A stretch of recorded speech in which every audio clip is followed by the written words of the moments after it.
Taigi, šiandien pradedame Mintvinetų renginių ciklą skirtą vertėjams, žmonėms, kurie verčia į lietuvių kalbą.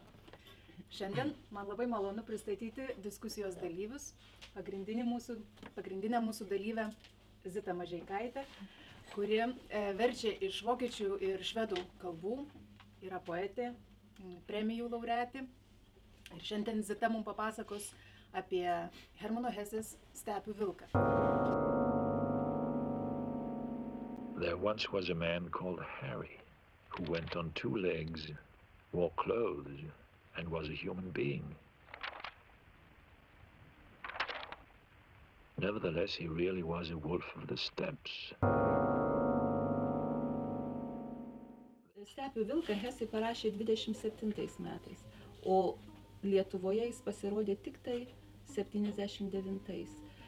Labai keista, žinot, aš tada buvau tik baigus universitetą, jauna vertėja, tik pradedanti ir man reikėjo, kaip sakoma, prasimušti, pralaužti tą tokį, buvo metrai vertimų, Vytautas Petrauskas, Druktenis, Urbas Dominikas, tai buvo tiesiog korifėjai mūsų vertimų ir čia staiga žalia, jauna, neprityrusi ir nepatyrusi vertėja.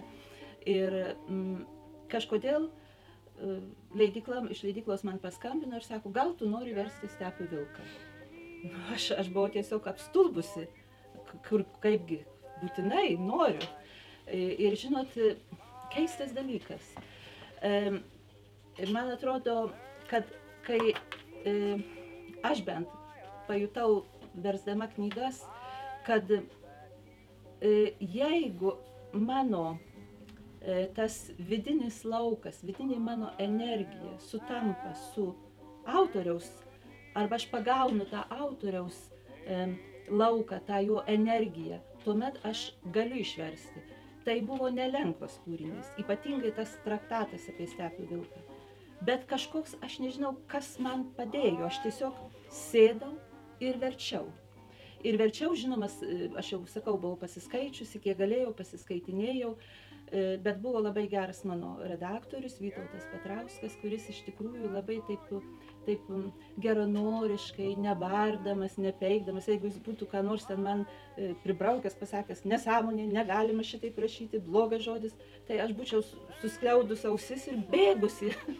Bet jis buvo toks geranoriškas, tarsi, norintis padėti, norintis kažkaip neišgazdinti. Ir Stepių vilkas, kai išėjo, ir paskui ką aš matydavau, po kiek laiko jau, kai būdavo kartais nuvažiuoju kokius literatūrinius vakarus ar bibliotekos, aš paprastai pasižiūrėdavau iš tą knygutę, ji būdavo visa sutrinta, neatsimatydavo geltonos spalvos. Sovietmečiu tai buvo, aš nežinau, savotiška, sakyčiau, protesto forma. Turėti Hesę. Bet dabar aš noriu jūsų paklausti, kaip tik jums klausimas, nes iš tikrųjų, skaitant šią knygą, aš radau labai daug aktualaus būtent šiems laikams, nes tai visų pirma knyga yra, kur Haris Halis nepaprastai bodisi buržuaziją ir tom miesčioniškom pramogomis. Tai yra tiesiog šis laikas, kai pradžiai gali skaityti puslapius, jie atrodo visiškai pritaikyti dabarčiai. Tai gali būti jauno antiglobalisto Biblija, kur ir prieš korporacijas, ir prieš miesčioniškumą. Ir dar galvoju, viešpatie, o ką rado čia sovietinis žmogus? Čia sovietinis žmogus niekas nesuprantama. Vis tie dalykai yra visiškai neveikiantis. Bet jie buvo kitokie. Tai buvo, kadangi mes buvome uždaroj erdvėj, uždaram tarsi kokiam narve. Ir turėjom, tai buvo lygiai tokia pati. Aš manyčiau, kad daugeliui galbūt buvo net ir tos sistemos ignoravimas. Jau nekalbant apie tai, kad to viso socrealistinio meno, kabutėse, ir to socrealistinio gyvenimo būdo, ir to viso prisitaikėliškumo, bandymo laviruoti ir taip, visa tai, man atrodo, kad buvo kaip savotiškas, aš nesu toks, aš esu kitoks, aš būsiu kitoks. Man tie dalykai nesvarbus, aš juos ignoruoju, aš turiu savo kelią, aš eisiu juo, vingiuosiu, bet eisiu savo keliu. Aš taip įsivaizduoju. Aš taip irgi įsivaizdavau kaip vidinės laisvės, tokį kaip žmogų, kuris bent savo pasirinkimuose yra visiškai laisvas ir vartodamas galų gale labai tai, kas turbūt tuo metu atrodė iššaukiančiai ir šiek tiek, irgi dvelkė laisvę, tai neužmirškime, kad knygoje vartojami ir narkotikai, ir gana laisvas seksas, ir netgi su homoseksualiu seksu yra šiek tiek santykio, tai manau, kad tas sovietinį žmogų tikrai galėjo stipriai žavėti. Nevertheless, he was secretly and persistently attracted to the bourgeois world, dressed respectably, had money in the bank, and supported poor relations. He was capable of loving the political criminal or intellectual seducer. But as for theft, murder, or rape, he would not have known how to deplore them, otherwise than in a thoroughly bourgeois manner.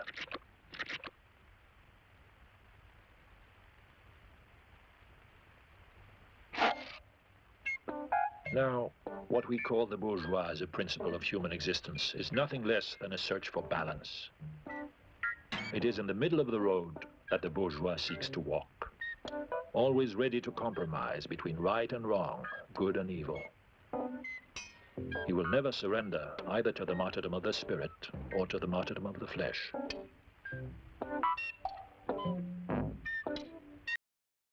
Ar gali truputėlį apie patį vertimą, apie virtuvę vertimą? Sakiniai.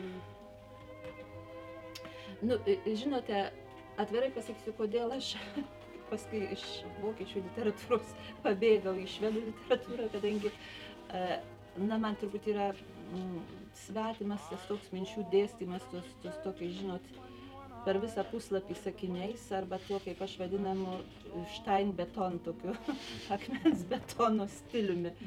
Tai tuos visus dalykus švedai daug paprasčiau, lengviau, įtaigiau ir kažkaip, man atrodo, daug subtiliau perteikia negu kad vokiečiai. Bet išskyrus Hesę, man visada patiko. Tarkime, galiu tik mažą smulkmeną. Ten yra toks augalas minimas araukarija. Dieve, tais laikais, pagalvokite, 70 aš verčiau tada, kokį gal buvo, 7 jau galėjo 8, tai, nes dar kiek užtrukdavo, kol išeidavo knyga. Tai aš galvodavau, tai yra spygliuotis augalas. Dabar kaip jis vazonė, kodėl jis vazonė, kaip jis atrodo, iš kur. Tai nepaspausi plakti ir tau atsidarys. Ir pamatysi, kaip atrodo. Ir paskui tik po kiek tai laiko aš pamačiau tą araukariją, beje, Vokietijoje būdama, rytų tada, žinoma, tai galima buvo nuvažiuoti į DDR. Tai kartais verčiant tokios smulkmenos, kurios, nežinau, gal kitiems yra nesvarbios, bet man kartais būna labai svarbios tokios mažos detalės, kurios tarsi duoda visumą. Va, tarkime, verčiant Bergmaną, jis visur jo prieblanda. Aš galvodavau, kas ta Bergmano prieblanda, kaip atrodo, Lietuvoje prieblanda, kai vakarėja. Ir supratau ir pamačiau jo filmuose visur prieblanda tą. Kai nuvažiavau į Gotlando salą ir pamačiau vakarą, kaip temsta vakaras, ir pamačiau tą prieblando šviesą. Tai tada tarsi kažkaip nušviečia patį kūrinį. Bet aš net nežinau, man atrodo, kad aš daugiau turėjau vargo su kai kuriais kitais autoriais, kad ir, pavyzdžiui, ten gana nelengva man buvo versti Enkvisto kai kuriuos dalykėlius, negu kad Hesę. Aš nežinau, tai buvo matyt toks jaunatviškas maksimalizmas, griebiai ir įėjai. O man tai kyla klausimas, kur kažkaip tai praleidot ir pakankamai įdomu, kodėl ar cenzūros jokios nebuvo, nesusidūrėte? Taip, tai jau minėjo Andrius, Hesė yra pacifistas, tai jis sovietmečiu buvo priimtinas, dar dantis sukandus, žinoma, man atrodo, kad stikliniai karoliukai paskui išėjo gerokai. Taip, juoba, kad tai, kas atrodė gana baisu anais senais laikais, jau 20 amžiaus link pabaigos atrodė visai taip ir neberūstų. Tos sekso scenos tikrai mūsų dabartinį požiūrį žvelgiant, labai kuklės yra. Taip, ten buvo mušama į tai, kad maždaug, kad jis čia kritikuoja tą buržuazinę gyvenimą ten su visais tais amoralumais, visai ta bohema. Na taip, o narkotikai tikriausiai buvo laikoma tiesiog simboliu ir metafora. Taip. Nors jie ten figūruoja kuo griniausių pavidalų. Taip. I'm sorry if I startled you. I didn't hear you coming up. My thoughts were wool gathering. Are you sure you're all right? May I help you upstairs? No. There's no need. Sit down a moment, if you can spare the time. Be abejo, ir paties Hesės gyvenimas nebuvo labai ramus, taip sakykime. Nebuvo taip, kad jis sėdėjo prie stalo ir ramiai iš šalies stebėdamas ten kūrė savo dalykus. Tai ne, ir tie gyvenimo vingiai prasidėjo nuo pat ankstyvos jaunystės, kai labai pamaldus tėvai jį kišo, kaip suprantu, į evangelikų teologijos seminariją, kurioje jis labai jautėsi blogai ir bandė nusižudyti. Tada jis buvo išvežtas gydytis nuo to. Tada dirbo pas laikrodžių fabriko mechaniką, tada mokosi knygų pardavėjo amato. Žodžiu, tas gyvenimas, tas kelio paieškos vyksta sunkiai ir tik 98 metais pasirodo pirmoji eilėraščių knyga Romantinės dainos, po metų 2 valanda po vidurnakčio. Na ir tada jau tarsi jis įsivažiuoja į literato gyvenimą. Įvyksta kelionė į Indiją, kuri rašytoja šio kontekste be abejo nepaprastai svarbi, nes jinai visiškai nutolina autorių nuo krikščionybės. Iš tikrųjų jis atranda hinduizmą ir, kaip pasakyti, ir visą Oriento kultūrą, ir jį įsismelkė į jo tolimesnę kūrybą ir nepaprastai paveikė ir visas jo filosofinės pažiūras. Ten jis nuvažiavo ieškoti tokio dvasinio peno ir jis pašiurpo, atvirai sakant, pamatęs, kas darosi Indijoje, koks gyvenimas. Tai jį tiesiog sukrėtė. Tas disonansas tarp to, ko jisai tikėjosi ten surasti ir ką jisai pamatė. Ir tai, žinoma, irgi atsispindės laikui bėgant jo kūryboje. Dar Andrius čia paminėjo ezoteriką mistiką. Jis bendravo irgi kurį laiką su tokia, ezoterika mistika besidominčia sekta Rozenkreuzeriais. Kas Hesės toj biografijoje veda link Stepių vilko, tai atsirandanti jau Damianė berods kūrinyje ta tema apie sielos dualizmą. Žodžiu, jinai taip pat kažkiek paveldėta iš rytų ir jinai tada taip pat ta tema labai ryškiai suskamba 922 metais parašytoje Sidhartoje, kur Sidharta nori sugrįžti prie savo savasties, nori matyti pasaulį su visai jos spalvingų puošnumu, o ne tik kaip šydą ir iliuziją. Tai yra praktiškai beveik ta pati tema, kurią mes jau, kaip matysime, vėliau skamba Stepių vilke, kuri Hesė praktiškai parašė jau jam vėl susvyravus jo gyvenimui po antrųjų skyrybų. Pirmosios skyrybos vyko šiek tiek anksčiau, kai jo pirmoji žmona išprotėjo, vaikas sunkiai susirgo, tai tų sukrėtimų būta daug, o šitas Stepių vilkas atsiranda faktiškai skiriantis su antraja žmonė Rūta, jau supratus, kad nieko nebebus. Ir Hesė ten vienoje vietoje kankinančiai išsitarė, kad, žodžiu, turbūt jam pačiam nepavyks tų skirtingų savęs dalių sujungti į vienumą, kad ta harmonija, apie kurią šneka, jam pačiam yra nepasiekiama. Ir tame kontekste tada būtent gimsta turbūt vienas iš pačių mįslingiausių, jeigu taip galima pasakyti, tiek paties Hesės kontekste, tiek turbūt ir tuo metu Europos kontekste mįslingiausių kūrinių Stepių vilkas, Steppenwolf, kuri štai Lietuvos skaitytojams Zita Mažeikaitė ir pasiūlė, jei neklystu, 79 metais. Tai išėjo knyga.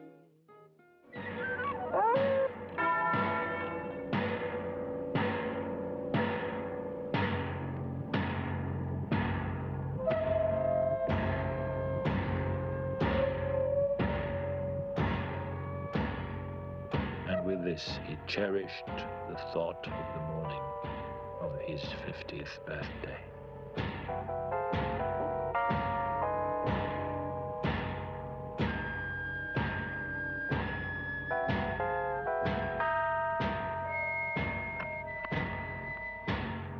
Suicide, unhappy Steppenwolf, will not serve your purpose. All this is well known to you. You are aware of the wisdom of the immortals. You are aware of the magic theater of the self, of that mirror in which you have such a bitter need to look, but from which you shrink in such deathly fear.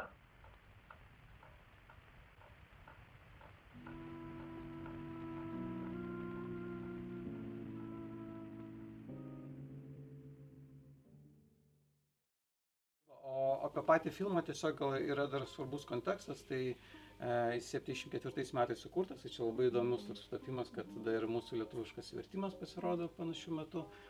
Ir jeigu koks nors, tikriausiai žinote, Šekspyras yra labiausiai ekranizuojamas autorius, tai Hesė greičiausiai mažiausiai ekranizuojamas. Iš esmės filmas yra unikalus tuo, kad jis netitinka nei žiūrovo lūkesčių, jis nepatenka į tą tokią, žodžiu, populiaraus žiūrovo akiratį, bet jis netitiko ir, to laikmečio kritikų. Tarsi šis filmas iki šiol yra cirkuliuoja ir ne tik dėl to jo nuopelnas, kad jis čia pabandė, žodžiu, Stepį Vilką ekranizuoti, bet ir jis yra pakankamai įdomus savo, kažkokiais technologiniais sprendimais, savo bandymų būtent iliustruoti. Kartais galbūt tos iliustracijos yra pernelyg tiesmukos, bet kartais galbūt išeina. Ir išeina paradoksaliai net ne filmuojant, bet animuojant. Ir šiuo atveju man, čia vėlgi užbėgu už akių, bet man vienas sėkmingiausių būtent epizodų, kada yra tas traktatas apie Stepį Vilką, bet būtent jau neberodoma, o grynai animuojamas vaizdas. Tai netgi taip kilo mintis, kad galbūt animacija būtų žymiai parankesnė šiuo atveju Hesės kūriniui. Juk magišką realizmą vokiečių literatūroje pradėjo Hofmanas. Ir Hesė yra kaip savotiškas tęsėjas. Ir čia, aš sakyčiau, kad tas magiškas teatras, ir net ir traktatas yra kaip savotiškas, mistinis magiškasis realizmas, kuris paskui pas mus atkeliavo ir įsitvirtino jau iš Lotynų Amerikos su Markesu. Ir pasiekė paskui Skandinaviją irgi kaip savotiškas atbalsis. Tai čia aš taip dar irgi. Ir atrodo, praėjo kiek 40 metų po knygos atsiradimo ir tai staiga tampa kažkas tai, kas gali suvirpinti tuometinį žmogų. Ir čia būtent labai įdomu, kad Hesė tarsi, nors buvo kritikuojamas dėl savo amžininkų, dėl savo kūrinio, staiga tampa labai, labai aktualus tada, kada tiesiog subręsta didesnė kažkokia kritinė masė. Tai lygiai taip pat todėl vis dar aktualu ir manau, todėl kuriami ir iki šiol filmai, kuriuose Stepį Vilkas vienu ar kitokiu būdu randa atgarsį. It's all the same in the end.